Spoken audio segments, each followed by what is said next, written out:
Hello అండి, welcome back to our channel. నేను మీ ఉషారాణి అండి.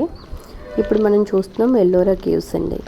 ఇదేమో మహారాష్ట్రలో ఔరంగాబాద్లో ఉందండి ఎల్లోరా కేవ్స్. సో ఇప్పుడు మనం కేవ్స్లో బుద్ధ గృహ దగ్గరికి వెళ్తున్నాము రండి. ఇలా చూడండి, ఈ పైన ఒక ద్వారబంధంలా అనిపిస్తుంది కదా మనకు, ఆర్చ్ రూపంలో ఉండి. ఇది బుద్ధ గృహకు ఎంట్రన్స్ ద్వారం అండి. ఆ ద్వారం గుండా